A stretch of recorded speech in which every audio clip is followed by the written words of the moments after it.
नमस्कार. जेवायला या सगळेजण. भेंडी केलेली आहे बघा, चपाती केलेली आहे, आपल्या सुनबाईनं केलेलं आहे. या जेवायला. नंतर जेवते. पहिले तुम्हाला एक गोष्ट सांगते, तुम्ही ऐका गोष्ट, आपल्या आईची गोष्ट ऐका. नमस्कार. रामकृष्ण हरी. बघा,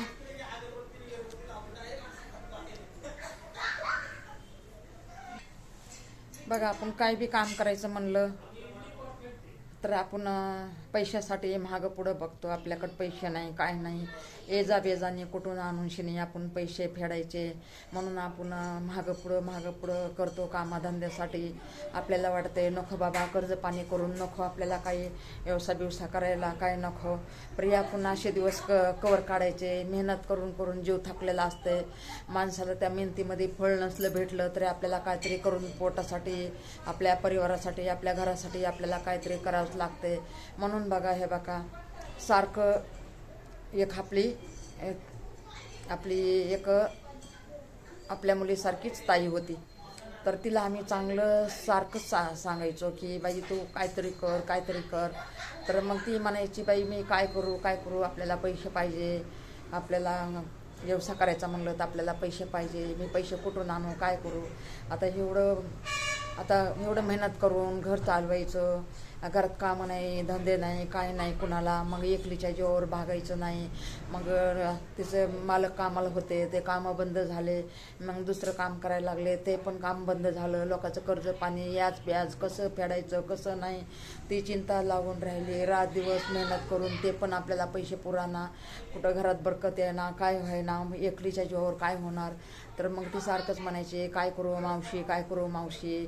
मग मी आता काय करू, काय नाही, मेहनत केलेलं बी पुराना, कर्ज पाणी झालेलं आहे, याज ब्याज भरून जीव माणसाचा थकून गेलाय. किती याज भरू, किती मेहनत करू, रोज शिळे भाकर खाऊन जगते.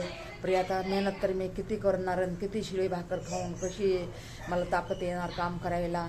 तर मग अंगाला कपडा नको, लथा नको, स्वतःसाठी काहीच करायचं नाही. सगळं काय करायचं ते परिवारासाठी करायचं, आपल्या घरादारासाठी करायचं, स्वतःसाठी शिळी भाकर खाऊन जगायचं. एवढं मेहनत करायची तरी त्याच्यामधून सध्या आपल्याला काय पुरत नाही यायची. तर सगळे सांगायचे त्यांना की काहीतरी करा तुम्ही, देव परमेश्वर तुमचं चांगलं करण, काहीतरी तुम्ही पैसा येजानी काढा, काहीतरी करा, कोणाचे उसने घ्या, पाहुणे रावण्याचे घ्या. पाहुणे रावणे आजकाल कोण देतात कोण नाही, कुणाला विश्वास असतं कुणाला विश्वास नसतं. आता ज्याला विश्वास धरून दिलं तर ते आपलं काहीतरी चांगलं होतच असतं. आता सामनेवाल्याला आपला विश्वास नसतं, त्यामुळे आपल्याला कोणी देत नसतं. का तर आपण पहिलंच गरिबीमधून दिवस काढलेले असतात, तर म्हणून शिने आपल्याला कोणी काही द्यायची इच्छा नसते. कोणाकडे असले पैसे तरी कोणी नसतं देत. आता आपल्या लोकांमध्ये तर एवढं श्रीमंत कोणी नसल्याच्या नाही, म्हणून शिने आपल्याला कोण देणार कोण नाही. म्हणून शिने ती म्हणली बाबा आता काहीतरी करावं लागन. मेहनत करून लई थकले, शिळं खाऊन मी लई थकले. अंगाला कपडा नको, अंगाला लता नको, स्वतःला नीट डोकं सावरणं नको, कधी नहाणं नाही, धुणं नाही, असंच बिचारी कसे दिवस काढून जगायला लागली. मग तिथून पुढे म्हणली आता काहीतरी मी करायलाच पाहिजे, काहीतरी मोठा पाऊल उचलायलाच पाहिजे. कर्ज पाणी करून शिने काहीतरी आपण मेहनत करायलाच पाहिजे, 4 पैसे कमवायलाच पाहिजे. आता एका कामावर आपलं काही भागत नाही, आपल्या मागं कर्ज पाणी आहे, इकडचे पैसे तिकडचे पैसे द्यायचे आहे, ते पैसे पाणी काय पुराणा. आता काहीतरी मी आता करू म्हणून शिने ती म्हणले मी आता आर किंवा पार काहीतरी मी आता चांगलं काम करते, त्याच्यामधून देवाची जर साथ असली तर होईल माझं चांगलं. म्हणून शिने असं करून शिने ती म्हणली आता काहीतरी मी करते. म्हणून शिने आपलं बघा लागली, कंपनीत कामाला लागली. तिथं मग तिला चांगला पगार पाणी यायला लागला. कंपनीत कामाला म्हणल्याच्या नंतर तिथं काही एवढं शिक्षणाची गरज नव्हती, शिक्षण पाणी काही एवढी आट नव्हती शिक्षण पाण्याची. काय 7वी 8वी शिकलेले असन तरी पण तिला काहीतरी तिच्या मनचे विचार चांगले होते, म्हणून तिला तिथं पण असं चांगलं काम भेटलं की काहीतरी 20-25 हजार रुपये भेटायला लागले. मग तिथून पुढं मग तिने कर्ज पाणी फेडायला चालू केलं. त्याच्यानंतर लेकरांच्या फ्या ताटल्या होत्या, शाळाच्या फ्या दिल्या, शाळाच्या लेकरं कधी जायचे कधी नाही शाळेला, का तर त्या लेकरांना एवढं कोणी बघायलाच नव्हतं. लेकरं हुशार होते 3 लेकरं होते, पण कसं लेकरांचं सांभाळ करायला घरात कोणीच नव्हतं. मग दोघं नवरा बायको होते, तरी नवरा एक साईडला कामाला, बायको एक साईडला कामाला, आणि त्यामुळं त्यांचं काही शिक्षणावर ध्यान नसायचं. परी संध्याकाळी आल्यावर विचारायचं, बाबा गेलतात का शाळेला? हो आई, आम्ही गेलतोच शाळेला.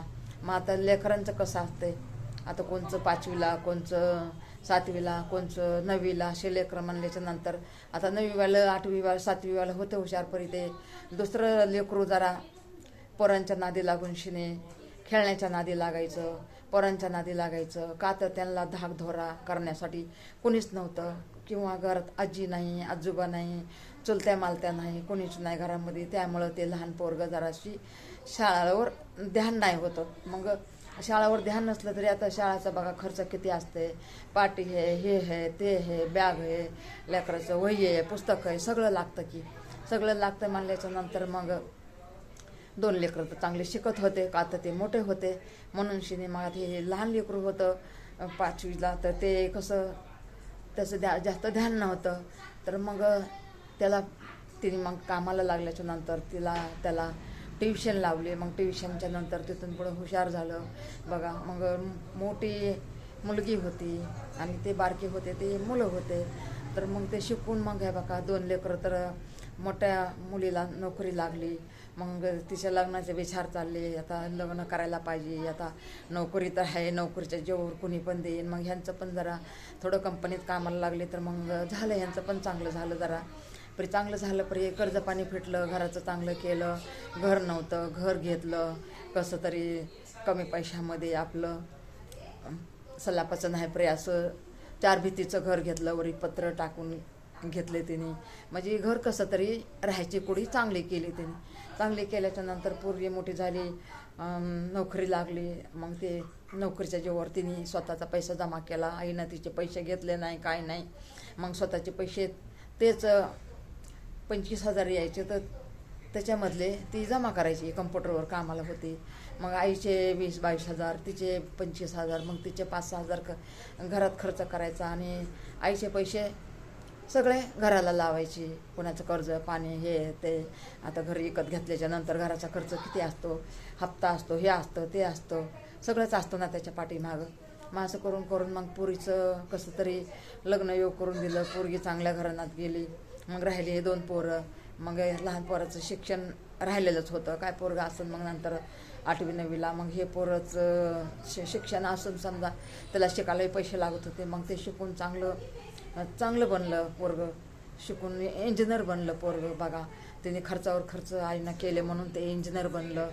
नवऱ्याचा काय पैसा, आईचा काय पैसा. मग इंजिनियर बनल्याच्या नंतर पोरगं म्हणलं, आई आता कुठं कामधंदा करायचं नाही, घरचं कर, आम्हाला खायला घाल, तू खा, तू सुखी राहा, आम्हाला सुखी ठेव. मग दुसरं पोरगं शिक्षणात चांगलं करायला लागलं. त्याचं शिकून ते मोठं झालं. त्याची पण नोकरी लागली, त्याला पण नोकरी लागली. ते नोकरीच्या नंतर त्याला मग नंतर पैसा पाणी चांगला यायला लागला. मग त्यांचं घर चांगलं चालायला लागलं. तिथून पुढं मग आणापाण्याला लागले, घरदारं अजून मग चांगले. आता मोठं पोरगं म्हणल्याच्या नंतर ते इंजिनियर झालं म्हणल्याच्या नंतर त्यांनी कुठं घर घेतलं, ते पैसा पाणी फेडायला लागलं. मग आई आपलं घर चालवायची, बारक्या पोराचं शिक्षणाला पैसा भरायची. मग या बारक्या पोराचं शिक्षण झालं, सगळं चांगलं झालं. मग मोठ्या पोराचं लग्न केलं, चांगल्या घराण्यातली मुलगी भेटली. दुसऱ्या पोराचं 2-4 वर्षांनी लग्न केलं, त्याला मुलगी चांगली भेटली. ती मुलगी आपली सुखी त्या आपल्या घरी कधी यायची, आपली रक्षाबंधनला किंवा दिवाळीला, पंचमीला. आणि त्याच्यानंतर मग हे 2 मुलं होते. तर मग आता आईवडिलाला काय एवढं बाहेरचे कामं सोडून दिलेलं होतं, का करायचं बघ मायबापानी. मग घरच बघायचं, करायचं, अन्न ठुणं हे ते. मग झालं 2 वर्ष झाले, त्यांना लेकर बाळ झाले. त्याच्यानंतर मग बायकांना वाटायलं की आता किती दिवस एकत्र राहायचं, आता अलग राहा आपण. तर मायबाप म्हणले अलग नाही राहायचं, मला 2च पोरं आहेत, एक पोरगी तर दिल्या घरी आहे, पण तुम्ही अलग नाही राहायचं, आमच्या डोळ्यासमोरच राहायचं तुम्ही. मग असं करून 4-2 वर्ष गेलं. मग ह्याला लेकर बाळ झालेले होते. तर मग ह्या लेकर बाळांचे थोडे वाद व्हायचे. आता बघा जावाचे भावाचे लेकरं म्हणल्यावर थोडं वाद होतेच ना. तर मग वाद व्हायचा सारखा. वाद झाल्याच्या नंतर मग मग ह्यांच्या बायका म्हणायच्या नको आता आपलं पटत नाही, आपल्या लेकरांचं पटत नाही, आपण अलग अलग राहू. मग हे लेकरं म्हणायचे, पोरं म्हणायचे बघा तुम्ही तर अलग अलग राहणार, पण माझे मायबाप काय एकलं राहणार का? ती म्हणायची मी घेऊन जाते, ही म्हणायची मी घेऊन जाते, असं म्हणत म्हणत त्यांचेच भांडणं व्हायला लागले. ती म्हणायची सासू सासरे माझ्याकडे पाहिजे, ही म्हणायची सासू सासरे माझ्याकडे पाहिजे. तिला वाटायचं माझ्या बी 2-3 लेकरं, हिला वाटायचं माझे बी 2-3 लेकरं, म्हणजे आई काय आमच्या अंगावर नाही आहे. जरी आई घरी राहिली तर आम्ही जरी बाहेर नोकरी केली तर आई आपलं लेकरं बाळं सांभाळून घर बघन, घराचं काम नाही केलं तरी लेकरांना सांभाळून, तरी आपले लेकरं बाळ शाळेला पाठवून आणून ठेवून. आता तिला पण वाटायचं हिला पण वाटायचं, म्हणून ती सासू सासरे म्हणले नाही मग एकत्रित राहायचं, अलग नको, एकत्रित राहायचं. तुम्ही दोघं भाऊ भांडणं करायला, दोघी जाव भांडणं करायला आमच्यासाठी, मग आमच्यासाठी तुमचे भांडणं होत असले तर तुम्ही एकत्रित राहायचं. मग आता हे मग म्हणल्या एकत्रित राहायला आता हे आमच्या लेकरांचंच पटत नाही म्हणल्याच्यानंतर आम्ही एकत्रित कसं करायचं? तर म्हणल्या तुम्ही दोघी समजून घेतलं तर बघा ते लेकरं समजून जाते. तुम्ही तुमच्या लेकरांना समजून सांगा ना की आपण सगळे एकच आहेत, मग असे भांडणं करू नका. मग तुम्ही समजून सांगितलं तर ते लेकरं ऐकते ना. काय माईबापापुढं का लेकरं जातात का?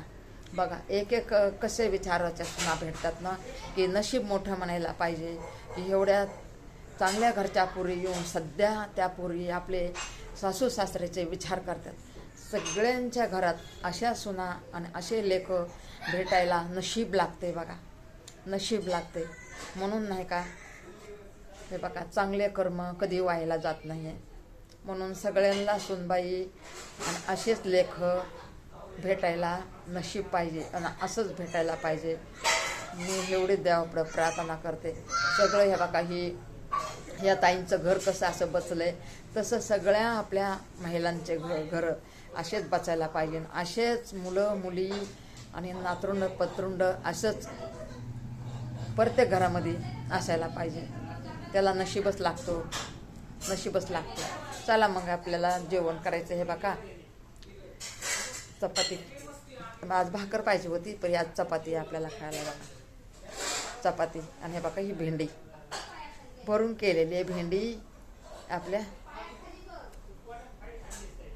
सुनबाई. भूक नाही आहे मला तरी पण मला खायचं आहे का, तर मग 1-1:30 वाजायला रात्रीच्या भूक लागते म्हणून खायचं आहे. बघा काय माहिती मला काय एवढं जेवण जात नाही, काय नाही, काय दुःखाचा डोंगर आपल्यावर सगळा कोसळलेला आहे. त्यामुळे हे बघा किती आपण रडणं पडलं तरी ते आता गेलेला माणूस काय वापस येतो का हो तुम्ही सांगा. म्हणून ह्या बघा या पोटाच्या गाडीला आपल्याला खावंच लागणार आहे. म्हणून ह्या बघा खाते आपलं थोडं थोडं थोडं, एवढं पण नाही खाणार मी, एकच चपाती खाणार आहे. बघा एवढी एकच चपाती खाणार आहे माझ्या माता बहिणींनो. हे बघा एवढीच खाणार आहे. हे बघा या जेवायला. मग काय माहिती किती मिनटं झाले आणि किती मिनटं नाही ते पण मला माहीत नाही आहे. पण आपल्याला कसं एकतरी येडो टाकावं लागते का, आपली लाईट पण बंद आहे. हे बघा करते हळूहळू. आता काय करायचं तुम्ही सांगा. चला नमस्कार, नमस्कार दोन्ही हाताने करते हो नमस्कार. नमस्कार माझ्या मुलींनो, माता बहिणींनो, माझ्या भावाईनो, बघणाराईनो नमस्कार. चला बंद करते. बघा जा बोळ्या यायचा एवढं. माझं काय शिक्षण नाही, पाणी नाही, काय नाही. 3 महिने झालं एवढं म्हणतं ते आपलं कसं तरी करून टाकते बघा.